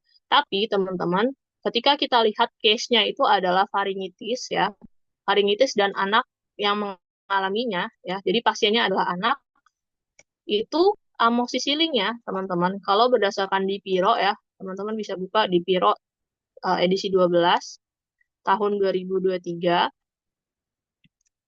itu dia menjelaskan bahwa untuk faringitis dan untuk pasien anak, itu dosis untuk anak adalah 50 mg per kilogram berat badan, dan dosisnya itu adalah sekali sehari, teman-teman. Ya. Jadi memang kalau misalnya kita ngelihat dari clue-nya, oh time dependent, berarti semakin sering semakin baik gitu. Tapi ternyata ketika kita tarik ke dasar, ya sumbernya, ketika dia faringitis dan pasiennya anak, ya berdasarkan evidence-based medicine, itu adalah 50 mg per kilo berat badan sekali sehari. Maka jawabannya adalah yang A ya, teman-teman. 1 kali sehari. Gitu. Ya, jadi time dependent itu bukan clue, tapi pengecoh kalau di soal 14 ini. Gitu. Oke, lanjut Mbak. Mbak Sinta. Nah, yang berusia 20 tahun pergi ke dokter, kemudian didiagnosis otitis media. Antibiotik yang diberikan oleh dokter adalah antibiotik yang tahan beta-laktamase. Apa obat yang diberikan kepada pasien tersebut? Oke, apa teman-teman? Gampang nih.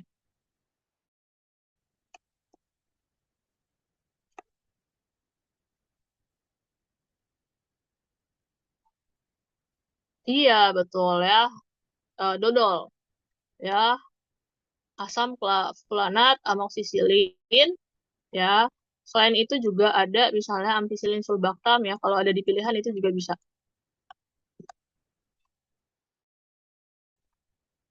Ya, definisinya adalah yang kombinasi, teman-teman. Oke, lanjut. Mbak Sin.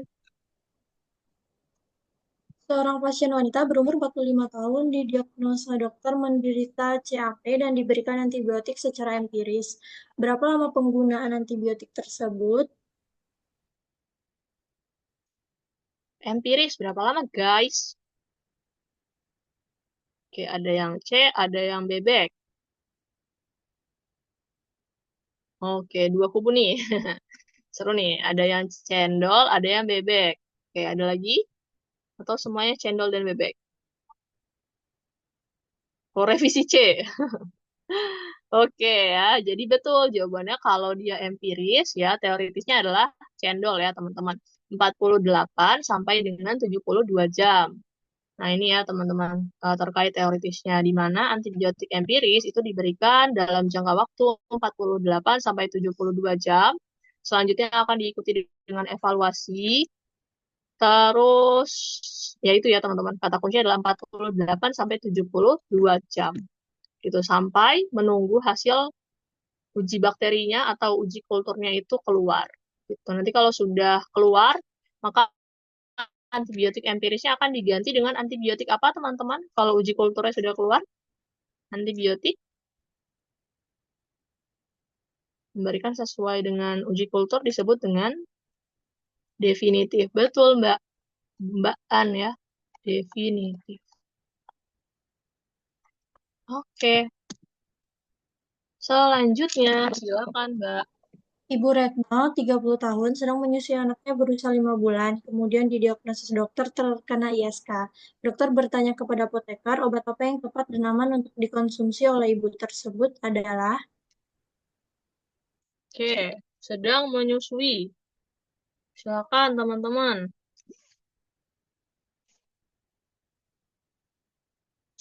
ISK, dia bukan hamil, ya, tapi dia kondisinya sedang menyusui.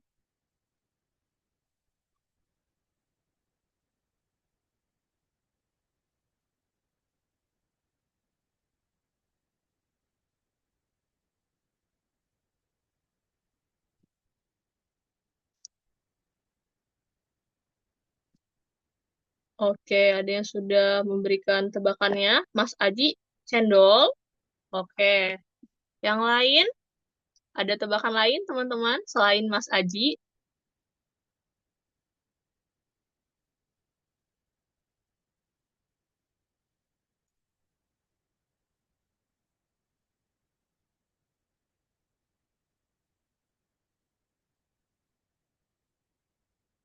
Oke, oke.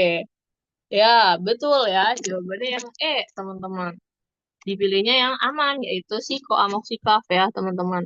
Karena dia kondisinya itu adalah menyusui ya, teman-teman. Jadi kalau menyusui itu rekomendasinya itu penisilin atau si amoxicillin ya. Jadi koamoxiclav gitu. Memang kalau misalnya di ISK kemarin kita belajar ya, tapi kondisinya hamil yang si nitrofurantoin atau cotrimoxazole kan, itu hamil kondisinya. Kalau ini di soal dia nanyanya menyusui. Nah, jadi berbeda ya, teman-teman. Sedikit berbeda dengan yang kita hafalin kemarin di kelas. Gitu. Oke. Udah habis ya? Udah 5 soal ya? Oke, terima kasih, Mbak. Mbak Sinta. Mbak Sinta dari mana? Dari Bali kah? Dari Udayana? bukan dari Sanata Dharma. Oh, dari Sanata Dharma. Oke, dari Jogja juga ya. Oke, thank Ya. you, Mbak Sinta. Oke. Adakah malam hari ini yang di luar Jawa? Atau semuanya Jawa semua? Coba, halo Mbak Ria. Apakah Mbak Ria ada? Halo Kak, Halo, boleh bantu Kafir baca 5 soal, Mbak Ria? boleh Kak. Oke, silakan. Seorang anak laki-laki berusia 5 tahun dibawa ke klinik dan didiagnosis CAP. Dokter memberikan terapi antibiotik empirik. Obat antibiotik apakah yang direkomendasikan untuk pasien ini? Oke, silakan teman-teman. Tebakannya apa? CAP dan anak ya kondisinya.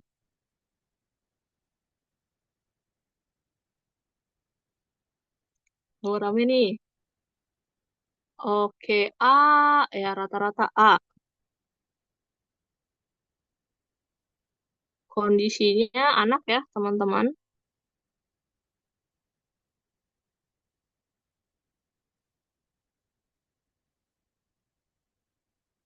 Nah, nomor 11A. Betul sekali, 100 ya, amoxicillin, teman-teman. Gimana cara ya, betul ya, amoxicillin. Karena dia belum dikasih terapi apapun ya, teman-teman. Maka dimulai dengan tangga tadi ya, amox ya, atau penisilin. Terus kalau dia amox nggak mempan, naik cefalos. Kalau nggak mempan lagi, naik makro. Kalau nggak mempan lagi, naik quinolone. Nah, tapi karena dia bilang belum sama sekali dikasih obat, ya kita bisa kasih golongan atau amoxicillin ya, penicillin. Oke, betul semuanya. 100. Mantap. Oke, selanjutnya Mbak, silakan.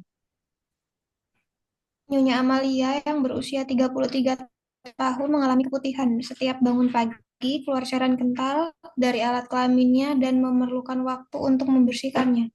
Wanita ini minta diberikan sediaan yang dioleskan untuk mengatasi keluhannya. Apa zat aktif yang terkandung di dalam sediaan yang diminta tersebut? Oh guys, keputihan. Berarti tandanya pasien mengalami infeksi jamur. Berarti anti jamur apa yang bisa diberikan?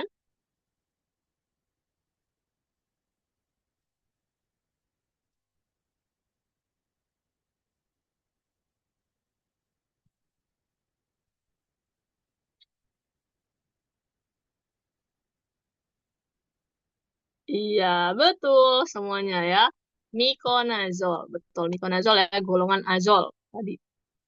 Oke, lanjut. Bapak Tony berusia 47 tahun, berat badan 60 kg, mengeluh diare disertai nyeri perut dan demam. Dia memiliki riwayat penyakit ulkus peptik. Obat yang sering dikonsumsi adalah antasida. Dokter memutuskan untuk tetap meneruskan penggunaan obat antasida tersebut. Hasil lab menunjukkan bahwa pasien terinfeksi Shigella sp. Sebagai apoteker, obat apakah yang Anda rekomendasikan? Apa guys? Singkatannya apa kemarin di sindrom? Shikosip. Berarti terapinya adalah, oke, Mbak Suci udah jawab, dodol ya. Oh, Mbak Wi, cendol. Oke. Ya, betul ya. Jawabannya adalah dodol, teman-teman. Ciprofloxacin ya. Karena di hafalan kita belajar Shikosip. Shigella itu obatnya adalah Kosip, cotrimoxazole atau ciprofloxacin. Nah, di soal itu nggak ada kotrinya. Ya, jadi kita pilihnya ciprofloxacin. Betul. Lanjut.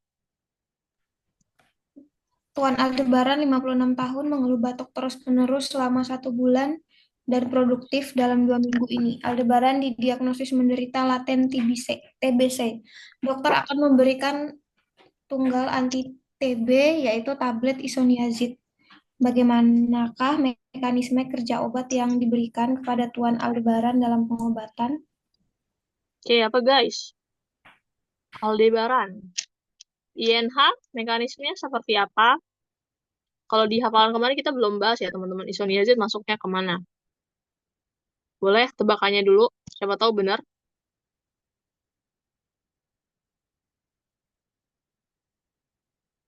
Oke, tidak ada tebakan. Kalau gitu kita langsung bahas ya. Jadi kalau misalnya INH atau isoniazid ya, dia itu akan bekerja dengan menghambat sintesis asam nikolat namanya teman-teman. Nikolat itu apa? Dia adalah suatu zat yang membantu dalam sintesis dinding sel. Ya, makanya kalau dia menghancurkan atau menghambat sintesis asam nikolat ya, maka dia akan menghancurkan dinding sel. Makanya disebut dengan efeknya bakteriosit ya. Membuat membunuh bakteri dengan menghancurkan dinding sel. Jadi jawabannya adalah yang bebek ya, menghambat sintesis dinding sel. Gitu. Oke, selanjutnya Mbak Pria. Risna yang berusia 30 tahun datang ke dokter dengan keluhan daerah vagina sering keluar cairan berwarna putih dan berbau amis. Dokter mendiagnosa terkena vaginitis. Antibiotik yang tepat untuk wanita tersebut adalah Hafalan teman-teman. Apa nih kalau vaginitis? Area vagina. Iya, betul sekali Mbak Wi dan Mbak Marda ya. Bebek. Metronidazole ya, teman-teman. Nah, metro selain buat diare-diare ya, dia juga buat vaginitis ya, teman-teman nih.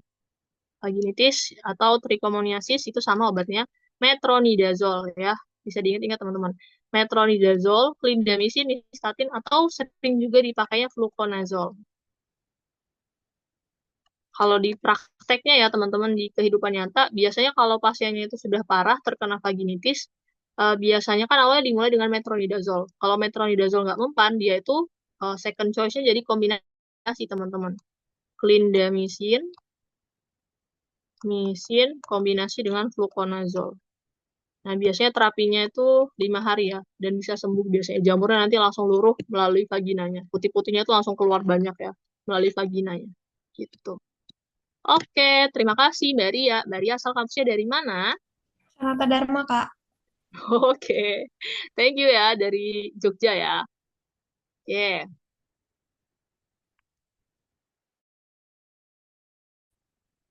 Oke, lanjut. Siapa nih? Terakhir. Mbak Cynthia ada. Halo Mbak Cynthia. Halo Kak. Oke, boleh bantu Kafir? Oke. Apakah Mbak Cynthia dari USB atau Sanata Dharma? Oh enggak Kak, saya dari Muhammadiyah Jogja. Oh ya, oke. Silakan Mbak Sin. Oke. Anak Bilkis berusia 11 tahun didiagnosa oleh dokter terinfeksi bakteri Salmonella typhosa. Chlorphenicol merupakan antibiotik yang diberikan oleh dokter untuk mengatasi infeksi tersebut. Apa efek samping obat tersebut untuk pasien dewasa? Apa guys? Gampang ya? Oh iya, betul ya, langsung rame. Anemia plastik ya, betul. Kata kuncinya anemia. Betul sekali. Kalau dia buat anak, kurang dari 2 tahun tahu ibu hamil bisa nyebabin gray baby syndrome. Kalau dewasa, betul, anemia ya. Selanjutnya, Mbak. Seorang pasien memerlukan terapi antibiotik tetapi mempunyai riwayat gagal ginjal. Antibiotik apa yang dikontraindikasikan untuk pasien tersebut? Teman-teman. A. Mas Aji. Oke. Mbak Puspita juga A. Ya, betul sekali. Amikasin. Kenapa ini harus dihindari? Karena ini golongan apa, teman-teman? Betul, Mas Dika atau Mbak Dika ya ini. Betul, karena dia golongan aminoglikosida. Tadi ya, ami dan Dinta beli strep mas. Jadi aminoglikosida itu punya efek ototoksik telinga dan nefrotoksik. Ya, jadi kalau dia udah ada gagal ginjal, ginjalnya udah ada gangguan, maka dihindari penggunaan aminoglikosida karena dia nefrotoksik ya, teman-teman.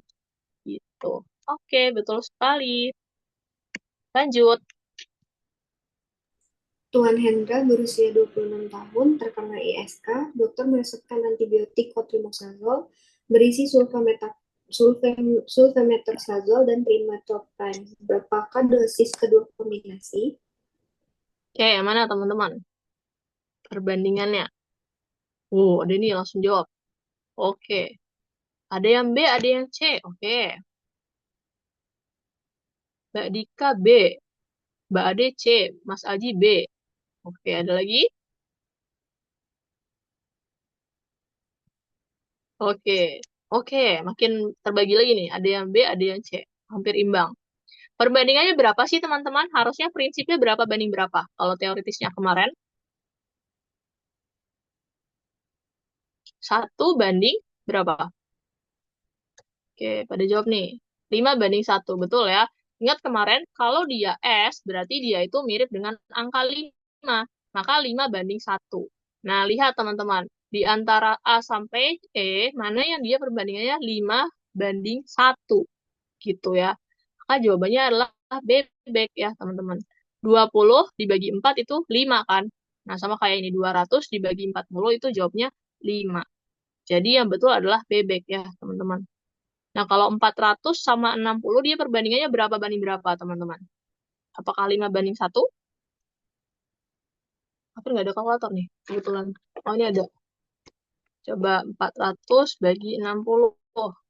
Nanti dia salah 6,666 sekian ya, teman-teman. Jadi dia bukan 5:1 perbandingannya. Jadi kurang tepat ya, yang cendol. Jawabannya yang bebek. Ini 1:5. Satu bagiannya adalah 40 mg. Jadi kalau untuk ngitung sulfanya, 5 dikali dengan 1 bagiannya, yaitu 40. Maka dapat jawabannya 200. Gitu ya, teman-teman. Oke, lanjut. Anak Mbak Jan Cin. berusia 11 tahun mengalami diare akut, penurunan berat badan, dan kram perut. Setelah dilakukan pemeriksaan feses padat dan feses cair dengan uji ELISA, diketahui terdapat kista pada feses padat dan tropozoid pada feses cair. Pemberian obat yang tepat adalah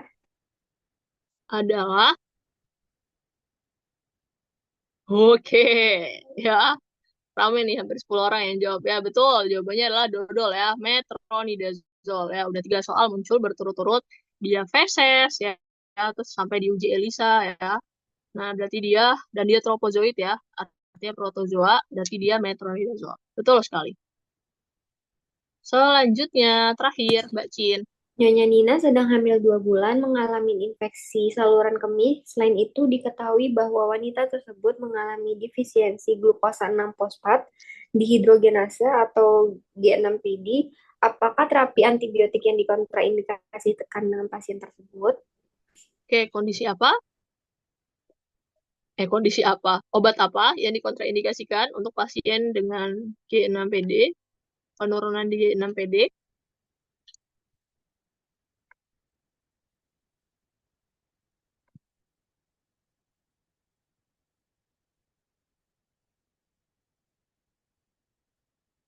Iya, betul. Mbak Ade dan Mbak Pus ya. Jadi jawabannya bebek. Kenapa? Karena kita lihat dia itu hamil 2 bulan. Artinya trimesternya masih 1 ya. Nah, kita ingat-ingat ya, trimetoprim dan nitrofurantoin itu obat yang dihindari pada pasien G6PD. Nah, kan ada 2 nih pilihannya, baik nitro maupun trimetoprim. Tapi ingat, tadi kondisinya dia tuh hamilnya trimester 1. Ya, maka yang dihindari atau jawabannya yang dikontraindikasikan bagi pasien adalah yang trimetoprim ya, teman-teman. Karena kalau pada trimester 1 dipakai trimetoprim, dia itu bisa menyebabkan terjadinya cacat tabung syaraf pada janinnya. Jadi berbahaya ya. Maka yang dihindari atau dikontraindikasikan adalah bebek trimetoprim. Gitu. Oke, sudah selesai 50 soal. Apakah ada yang mau ditanyakan, teman-teman?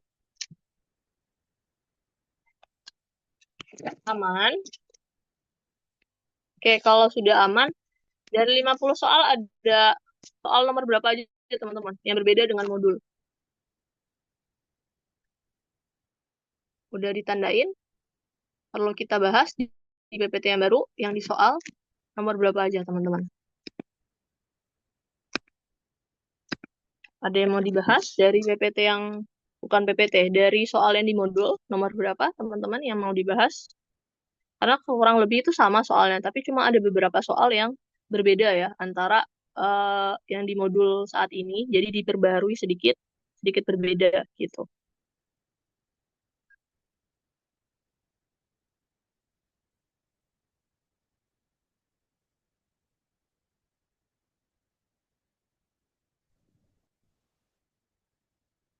Oke, aman ya? Aman, tidak ada yang mau didiskusikan lagi. Oke, kalau sudah tidak ada, Kafir akan sudahi kelas diskusinya. Nanti kalau masih ada pertanyaan, silakan ditanyakan ke wali kelas. Atau kalau mau diskusi langsung ke Kafir, boleh.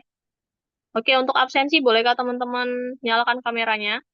Kafir akan screenshot siapa saja yang hadir, beserta dengan wajah-wajah ganteng dan cantik Mbak Mas se-Indonesia. Galeri. Oke. Guys, boleh nggak jangan jidatnya aja yang kelihatan? Turunin dikit ya kameranya. Nah, jadi kelihatan ya cantik dan gantengnya. Boleh, boleh. Satu, satu, ini satu kamera isi 2 orang, boleh, boleh. Kayak Mas Leo. Loh, ini sama-sama Leo, isinya sama-sama 2. Leo 1, Leo 2, isinya sama-sama 2. Oke. Yang masih ketinggian, yang cuma kelihatan jidatnya turunin dikit ya, biar kelihatan wajahnya. Oke. Nah, rame ya. Ini udah ada 2 slide yang nyalain kamera. Oke, Kafir akan screenshot ya. Kafir hitung 1 sampai 3. Boleh kasih senyuman terbaik ya. Boleh gaya. Boleh kayak Mas Dika tuh gaya. 1, 2, 3. Oke, slide kedua. Beri gaya terbaik. 1, 2, 3. Oke ya. Oke, sudah Kafir screenshot. Jangan lupa teman-teman absen. Ya, Kafir tutup. Semoga ilmunya bermanfaat. Segera jadi apoteker. Wassalamualaikum warahmatullahi wabarakatuh. Selamat malam.